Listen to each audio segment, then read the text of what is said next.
Hello friends, this is Tim Collins, coming to you again with our weekend word. Today I want to talk about the story of Lot, or from the story of Lot. God sent angels to remove the one righteous family from Sodom and Gomorrah before he destroyed the cities of Sodom and Gomorrah, that being Lot, his wife and daughters. And I think that is sort of symbolic of the whole concept. I believe God will remove his people from the earth before his wrath is poured out on the earth. But in Genesis chapter 19, verse 1, it says, "The two angels arrived at Sodom in the evening, and Lot was sitting in the gateway of the city." He was sitting in the gates of Sodom and Gomorrah. Now, this was a position of importance. City leaders sat in the gates, judges, councilmen or mayors, or highly esteemed people. And this was something I believe Lot had set his sights on when he determined that he was going to live in the cities of Sodom and Gomorrah. He wanted to go there to become wealthy, to become honored, and become a VIP, an important person in the cities of Sodom and Gomorrah. And he had achieved that. When the angels came and found Lot sitting in the city, in the gates, he had achieved that prestige.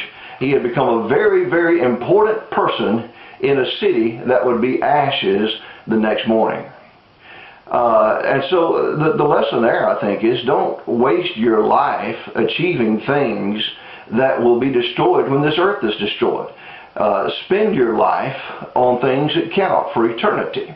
But interestingly, when Lot was being led out of the city by the angels, took Lot and his wife by the hands and led them out of the city, told them, run to the mountains, run as fast as you can, don't stop for anything, don't even look back. But Lot's wife looked back, and the Bible says turned into a pillar of salt because she disobeyed God. There was something back there she had worked so hard for. Something back there that she had valued so much. She had to have one last look at it before she left Sodom and Gomorrah. And in disobedience, she turned into a pillar of salt.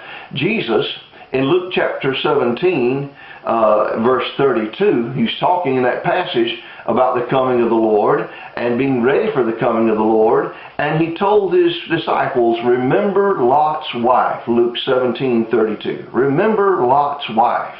In other words, don't be so attached to the things of this world that we have to have one last look at it before Jesus comes, before we go with Jesus when he comes.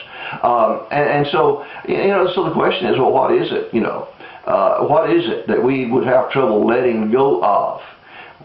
Jesus said the things that we treasure are where our heart is. He actually said, he said, where your treasure is, this is Matthew 6:21, for where your treasure is, there your heart will be also. And he's referring primarily to money, but wealth. But I think it would apply to anything that we treasure. The things that we treasure are where our heart is. And if there are things of this world, when Jesus comes to call for us, so we're going to need one last look.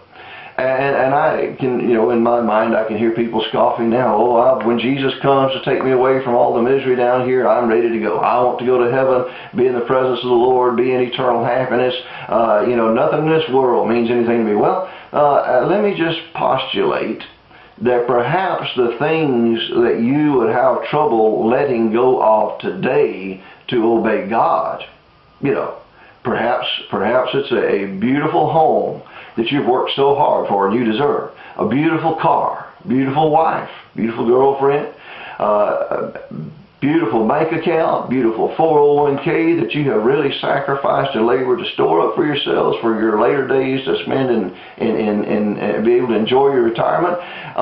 You worked hard for those things. And if you would have a hard time letting go of them today to obey God, I have a feeling that when Jesus Christ comes for his bride and catches the church away, you, despite the fact that you'd be willing to let go of them, you'd want one last look, like Lot's wife. Jesus said, remember Lot's wife. And I think that's something we really need to pay attention to today.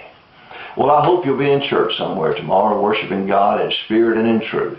God bless you. We love you.